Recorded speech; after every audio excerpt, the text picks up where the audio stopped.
Here's a story time about how losing my V card landed me in the hospital. No, it wasn't just that big, okay? It was actually a little bit underwhelming, but that's beside the point. Like 17, I decided that I was gonna reclaim my sexuality with this guy that I'd been dating for 3 months. Same guy that I told the story time about my worst ever breakup, who wasn't my worst breakup because I loved him so much. I actually the opposite. I didn't like him and somehow he still played me. What? The day comes. I'm excited. It's been anticipated. It's been talked about, which is honestly the worst way to lose your V card. Maybe that's bad advice. Yeah, talk about it, but don't plan out every second of it. That's so weird. And then there's expectation. Anyways, the day comes, right? I'm ready Friday, okay? I'm in it to win it. I put on my favorite pair of panties. Panties are just Victoria's Secret panties that said pink across the waistband and had stripes on them. To add insult to injury, right before the act, he said to me, "Those panties are fire." Immediately after, I wanted to crawl into the shower drain and just never exist again. Anyways, I proceeded with the action, and it was underwhelming. I mean, it was really slow and weird. He was really intense about it, and then he got done, and he was like,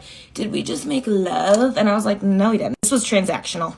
This was a bit transactional. I had never had intercourse before, so I didn't really know how it was supposed to feel after, or how it felt during. Nothing to compare it to, so when I was done, and my whole abdomen, stomach, body, back, everything was aching. I really just thought, wow, that must be what big means, and this is going to be a really underwhelming life for me from now on. I was in excruciating pain. I couldn't move, I couldn't walk, I couldn't roll over, I couldn't go to school, but I couldn't tell my mom why I was in pain. I was oh my god, I just lost my V card in my childhood bedroom. My mom is going to kill me. She has a strict no boys in the house when she's not home rule. After 2 days of just playing hooky from school, because I just thought literally that's how much time you needed to take off after the act, I started throwing up, and I was finally you know what, I gotta tell my mom because he broke something inside of me. So I go up to my mom and I'm like, "Hey mom, I got something to tell you. It's really no big thing. I may have done the act. I might be in excruciating pain, throwing up, not able to move. I literally feel like I'm dying." She's like, "OMG, let's take you to the hospital. I never complain about being sick. I just don't." We go to the hospital and immediately they're like, "OMG, we need to get you into a room now. We need to get you seen." So they get me seen really fast and I'm just whoa, is this what they do for every virgin? This is crazy. Into a room, they do a scan on my body and my appendix had burst. And I was never going to tell anyone what was going on because I thought that it was literally from having intercourse. I could have died. I literally could have died if I waited another day. Within an hour, I am going into emergency surgery and they put me on Dilaudid. And I'm just laying in the bed telling my mom all my dirty secrets because Dilaudid had me feeling right. I don't really know. And the next day, said guy comes to the hospital and sits with me with my mom. He brought me Subway too. That's when I learned what a real footlong looked like.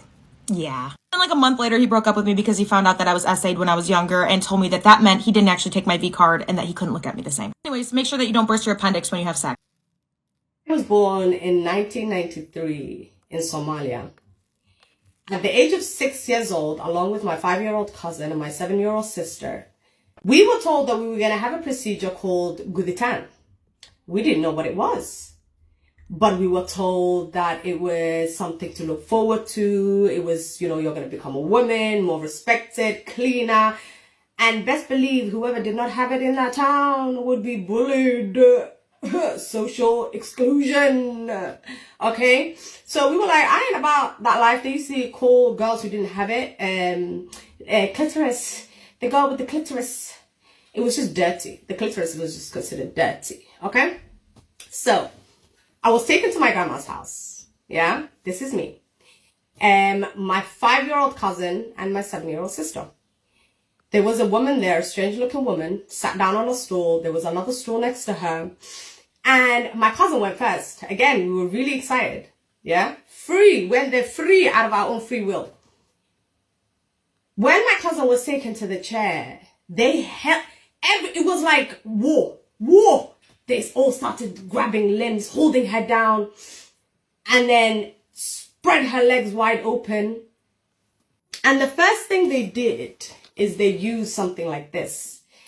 They used a double-sided razor, right? The cutter, like this. And she cut her clitoris. She cut her labia minora, and she cut her labia majora. I was like, what the fuck is this? So, bitch like me ran. I was dragged back. And then I had to watch her get sewn together. Then they tied her legs together, put her to the side. And then it was my turn. The cutter took that double-sided razor, cut my clitoris, cut my labia, cut my labia majora, and then sewed me up. The feeling of being sewn alive, awake, is something I will never be able to describe.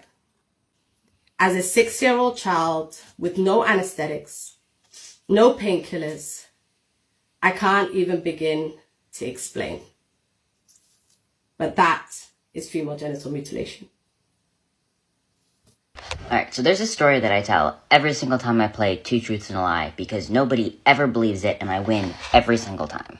And I just realized I've never told the story on here, so I'm gonna tell it to you. And wait till the end because I have proof for this. I have a photograph that is proof that this actually happened. So my parents met on a movie set. My mom was a first assistant director or a first AD, and my dad was a cameraman. How they met's not super important. That's a cute little story, but they met on a movie set, they fell in love, they got married, then they had me like less than a year later. So after I was born, my mom decided that she was going to retire from the movie industry, and my dad would continue to be a cameraman. So my dad got a job working on the movie Runaway Bride with Julia Roberts. And since I was like a couple months old, the movie people said, if you want to bring your wife with you to Boston, you can bring her, and they got a hotel room for my dad, my mom, and me, and they were very accommodating with, my dad having a wife and a newborn child. So every single day, my mom would come onto set during lunch break, and her and my dad would have lunch together, with me, and they would just chill and do their thing. One day, I don't know how far into the shoot this happened. I don't know if it was like the majority of the shoot or if it was only the beginning. I don't know when this happened. But at some point during filming of Runaway Bride, my parents were sitting having lunch with me, and Julia Roberts came up. And she was like, oh my god, a baby, hi, can I say hi? What's the baby's name? They introduced me, she was holding me, and she was like, you guys look like you want to have lunch by yourselves. Do you guys need a break? And my parents were like, yeah, we would love that. So Julia just took my diaper bag, and just left. And from that day on, every single day, my mom would come to set. She would meet up with my dad. They would hand me to Julia. Julia would leave with me, and my parents would have lunch while Julia Roberts took care of me, changed my diaper, fed me, did whatever needed to be done while my parents were doing their thing. And at the wrap party, she was holding me, and I was playing with her necklace, and somebody took a picture. I don't know if it was one of my parents that took a picture, if a professional photographer took the picture, whatever. I've always wondered if she would remember me. I have absolutely no idea if she would or not. My parents think that she would, because she's very sweet. But I'm very curious as to whether or not she would remember this. I have worked literally 20 different jobs, and I want to get into one of the worst experiences I ever had working, and this was at a call center. You're thinking, duh, it's a fucking call center. Of course it sucked. And I'm saying they hired me at $22 an hour, so I really didn't care. I really went into this job thinking, like, if they're hiring you at this pay, you're gonna love it regardless. Like, even if you hate it, just stick it out. I didn't understand how absolutely vile working at a call center could be, especially for a phone company, especially when you work in their billing department. When I started this job, we had 4 weeks of full-time training, and so you just really sat in a classroom all day with a bunch of people that were mad cool, and then you don't even answer calls yet. Ultimately, you're getting paid for just sitting there, and it was really cool. So I was like, yes, this is my job. But someday, that training comes to an end, and you have to start answering calls of your very own. This is when I found out I would be in the billing department. If you could think of a department that would probably be the one you get screamed at the most, it'd probably have to be with the one that gets people screwed over the most. My job was essentially telling people why their bill was $1,000 million after having gone out of the country for 2 days. So one day I get a little ring-a-ling,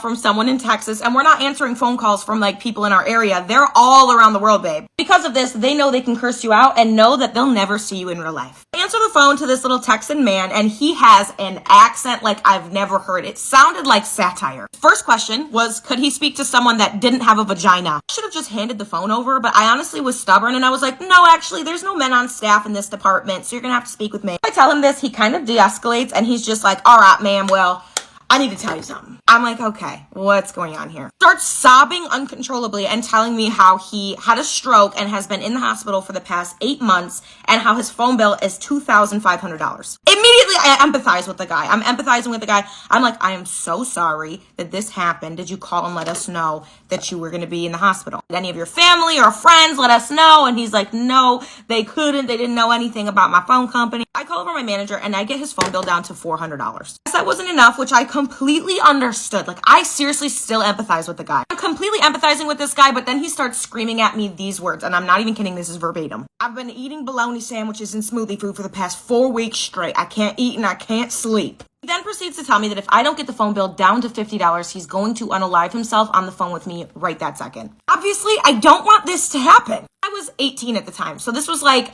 I'm a baby. At this point, my billing department job is completely over. I'm just trying to keep this man alive. So I have my coworker come over, look up his information, and call the police to his house. Other coworker is going through his phone records to see if he's actually been off of his phone for the past 8 months, which was like, why do that? That's kind of not the time, not the place. He's describing to me exactly how he's planning to unalive himself, and I'm at this point on the verge of tears because I'm just so scared that this is something I'm going to hear on the phone. Telling me about his children and his ex-wife that left him because he had gotten too fat or something along those lines. I start telling this man, like, you lived through a tragedy, like, clearly God wants you to be here for a reason, like, stay here for your kids. I'm fully invested in making sure that this guy is okay because I understand the stress of having no money. Finally, the police get to his house and they're just giving us a play-by-play of kind of like what's going on, what they're doing. And when they pull up to his house, his children are there. And we're just kind of like, what the hell? Goes and answers the door and he's literally still on the phone with me and he says, did you call the police on me? I didn't know what to say because I really didn't want to piss this guy off. So I was like, no, it wasn't me. People do listen in on my calls because I'm still in training. So it could have been upper management that did this. I'm so sorry. At this point, I was able to hang up because the police officers were there and I felt it was a safe situation that the police officers were there.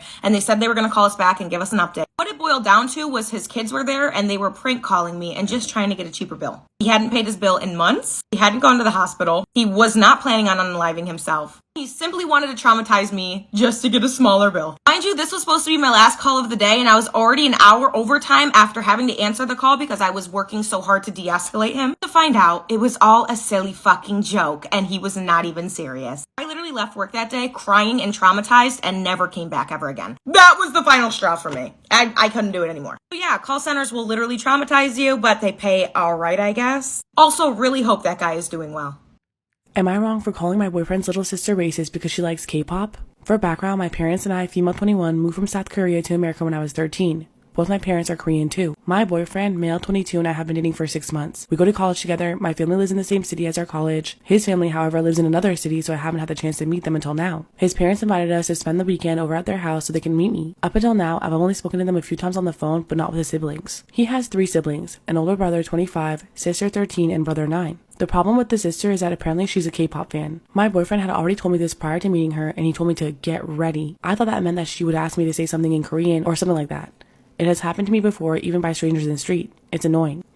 Well, first things first, she greeted me with a hello in Korean. I faked a laugh and greeted her too. It wouldn't have been such a deal if it was just that. But then she continued calling me uni and asking me if I called my boyfriend oppa and such things. She then started asking where did I live when I was in Korea, if I had met any idols, if I ever tried to be an idol myself, etc. She insisted on sitting next to me and she was taking photos of me eating because I looked like an idol. Like, what does that even mean? I'm just trying to eat. Her mother had to tell her to stop because I was very visibly uncomfortable. After eating, she wanted me to go dance to some K-pop choreographies with her because, you know, every Korean knows how to dance, I guess. We stayed there over the weekend, so it was 2 days of non-stop of this kind of behavior. I was so glad when it was time to leave. As soon as we pulled out of the driveway, I told my boyfriend, "You are not kidding. Your sister is worse than I imagined." He laughed and said it was expected of her to act like this. So I told him, "So she's always this racist, huh?" He took offense on that. He told me that his sister wasn't racist at all. She was only excited to meet me. I said that all she did during our visit was to make assumptions about me and talk to me in a racist way. Like, come on, calling me uni when she doesn't even know the context of the word has to be racist for Americans too, right? Now he's mad at me. I'm mad at him too for not understanding my side.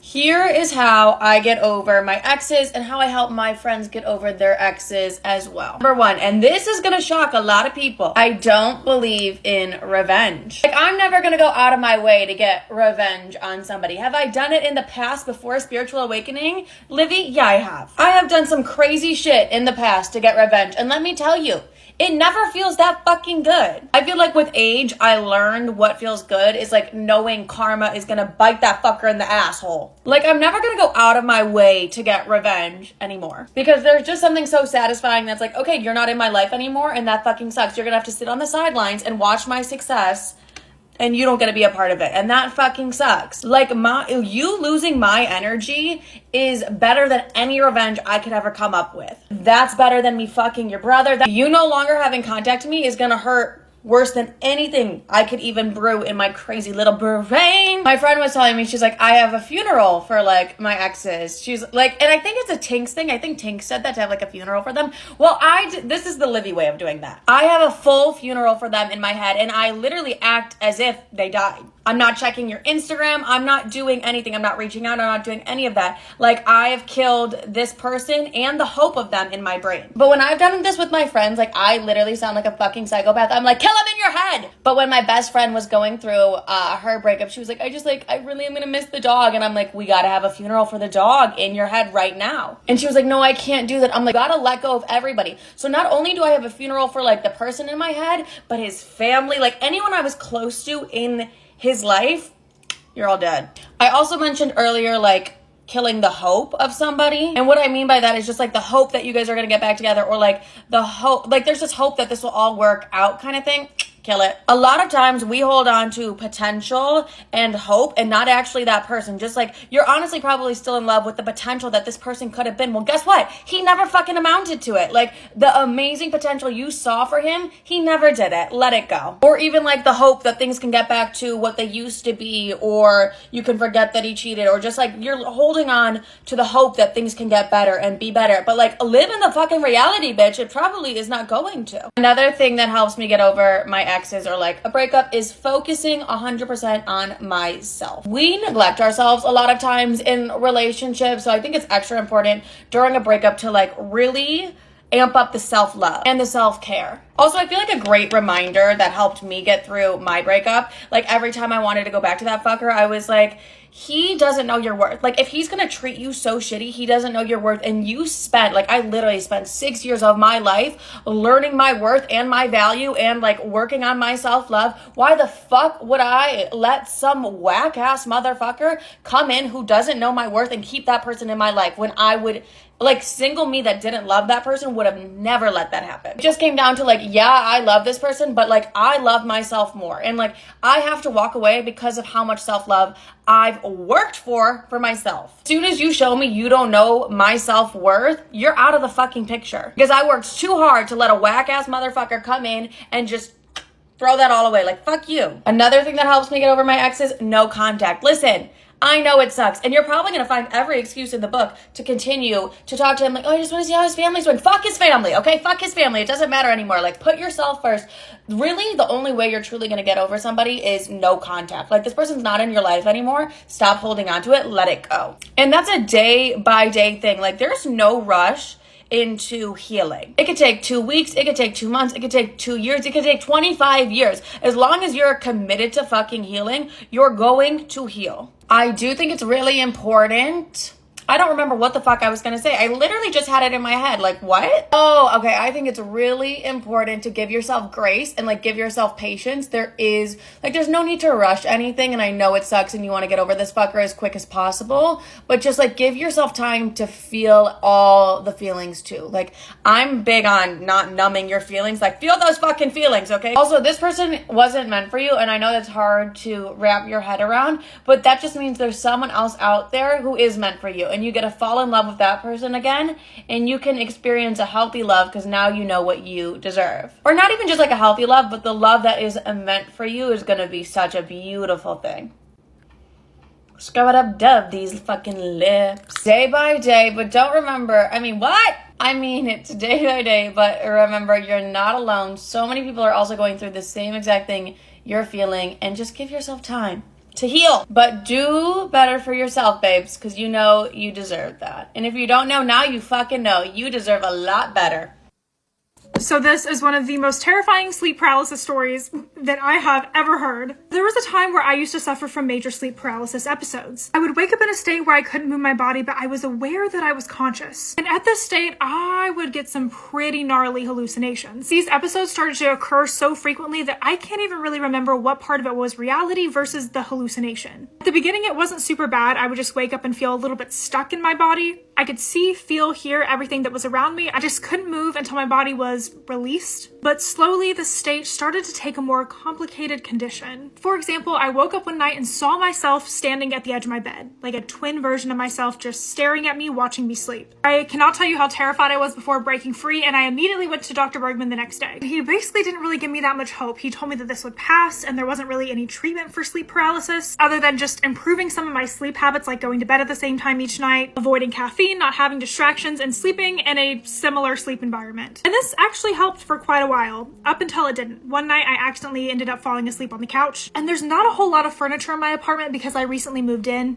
Apart from the couch, there's a TV set, a lamp, and a rocking chair. This chair was already here before I moved in, and I just figured I would let it stay and that it was probably from the previous tenant. And this time when I woke up feeling stuck again, I didn't see myself. I looked over at the rocking chair and there was a lady maybe in her late 70s rocking back and forth and back and forth. She didn't say anything or even look at me. She just continued to rock back and forth, and eventually I snapped out of it and she was gone. One of the most terrifying things about sleep paralysis is that you know you're awake, but you're also seeing someone who isn't there. This started to happen every single night, but I was confident it was all in my imagination. I let my psychiatrist know, but it was really still no help. He just gave me some meditation tips to use before bed, and that helped for a while until I had one of my friends over for a sleepover. So one night I had my friend come over, we'll call her Lucy for the sake of the story, but we drank some wine together, watched some Bachelorette, and she ended up drinking a little bit too much and just went ahead and crashed in my room that night. Well, at about 3 a.m., I heard some heavy breathing at a very close distance, and I opened my eyes to see the old lady's head right above mine. And not to freak out, I was just trying to tell myself it's not real, it's not real. And as I was thinking that in my head, she responded to me saying, "You don't think I'm real, do you?" And I knew this was the exact same woman that sat in that rocking chair. She laughed one of the most creepiest laughs I've ever heard, and she approached my friend Lucy. She looked at me and smiled before opening her mouth so wide that she started to engulf Lucy. It was scary. It was almost like a python trying to eat its prey. I don't even want to go into details about how horrific the scene was. I was just trying to scream and get away and break free. But my body couldn't do anything but just lie there like a living corpse. But then suddenly my alarm came on, saving me, and I sprung out of bed screaming at the same time, waking up Lucy. She looked at me and screamed, "What the heck?" And there was absolutely no sign of the old lady. I started to explain what I had saw, but before I could even get one sentence out, I passed out and Lucy immediately took me to the hospital. The doctor just told me that I had a panic attack in my sleep since we were drinking wine that night, which, what?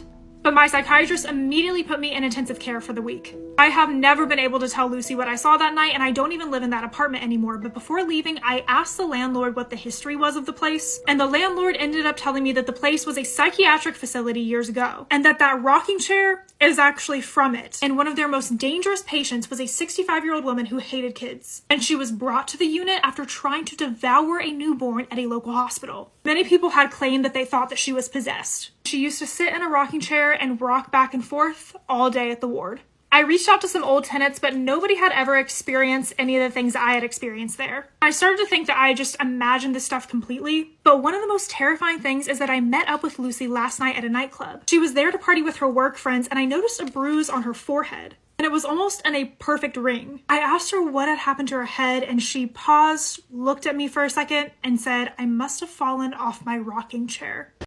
The thing about me is I am a woman before I'm anything else. You want to complain to me about your man for the 4,000th time, even though you know he treats you like shit? I'm here to listen, babe. I'm not going to tell you you're dumb. I'm just going to listen. You want to message me asking me if your man's been in my phone? I'm going to tell you whether or not he has been. I'm not going to tell you you're insecure and scream at you and flip out. Like, no. That being said, a couple years ago, a girl messaged me asking if she could use my pictures as a catfish so that she could see if her man was like cheating on her. Immediately, I was kind of here for the drama, so I was like, yeah, use all my pictures. Use my name if you want. Like, you're an idiot, Emily. You have a boyfriend. Also, he's gonna genuinely think it's you. She did exactly that. She made an account with my name and my pictures and was messaging her boyfriend off of it, and he was obviously messaging back. I don't know, I guess I kind of just assumed after she'd gotten what she wanted, him messaging back and her being able to prove that he's a lying, cheating asshole, she would get off the account. Instead, she used it to bully people, and I started getting messages from people's parents. Like, hey, I don't know if this is you or not, but this is like your account. It says your name and your pictures, and you're like bullying my child. And I was like,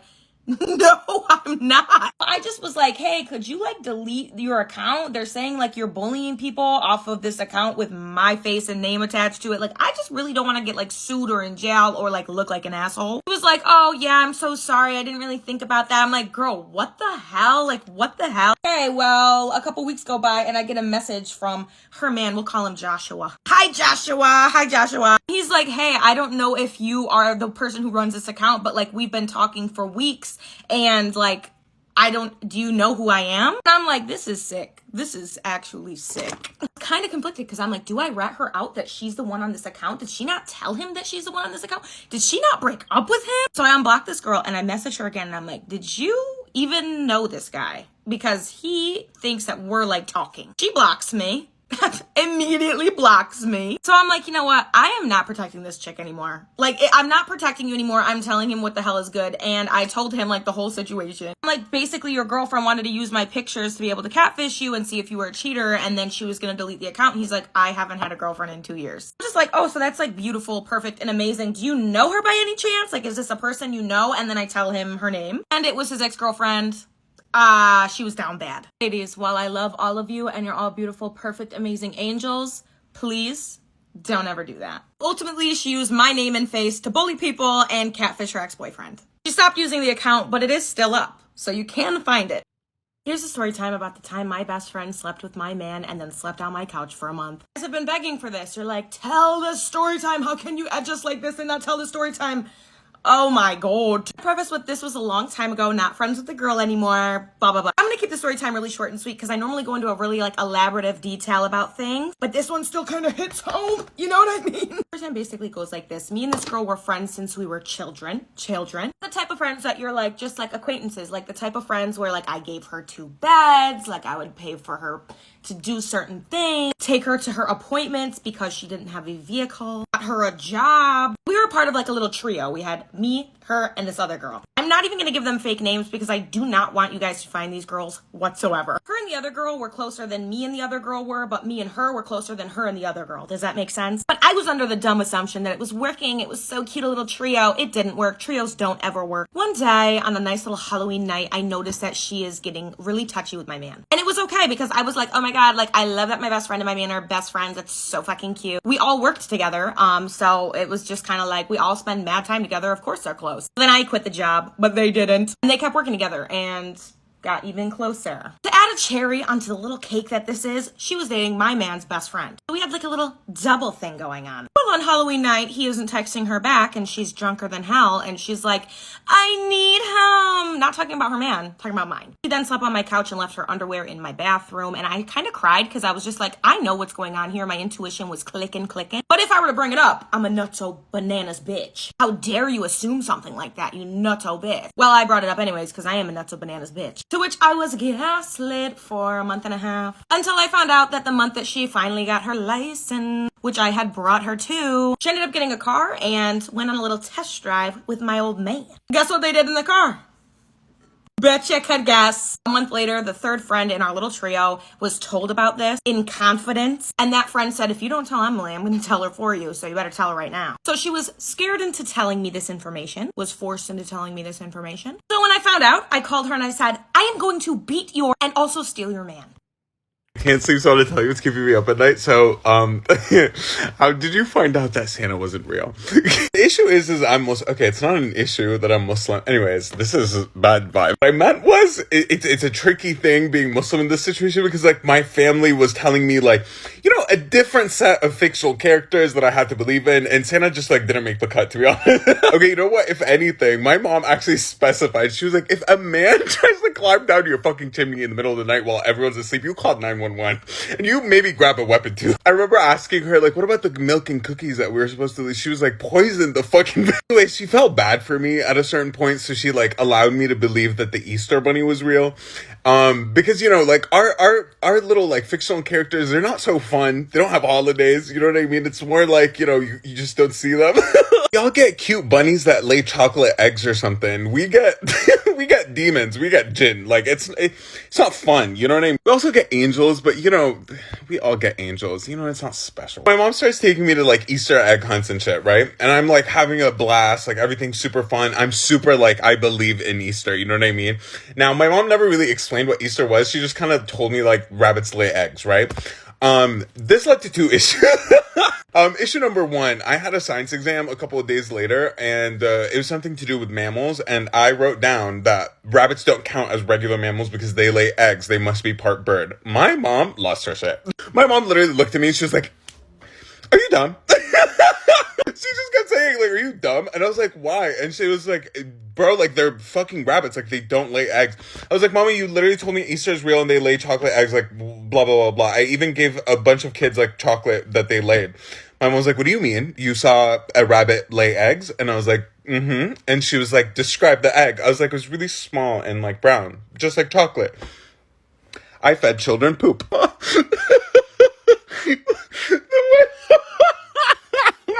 She literally was like, "You're not allowed to tell anyone this happened, okay? You're not allowed to tell anyone you fed anyone poop, okay?" Oh, I'm telling literally the internet. But it's fine. You know what I mean? It was ages ago, Mama. Like, it's fine. But yeah, safe to say, she sat me down and was like, "The Easter Bunny is not real. Okay? We are not celebrating Easter anymore. And when you want to celebrate Easter with your Christian friends, you buy them a fucking gift, okay? From home. And you say Happy Easter when you fucking see them, okay? You're not celebrating anymore." And I was like, okay, honestly, fair enough. I deserve that one. Now, when I got a little bit older, she felt bad for me again. Big mistake. And she let me believe in the Tooth Fairy.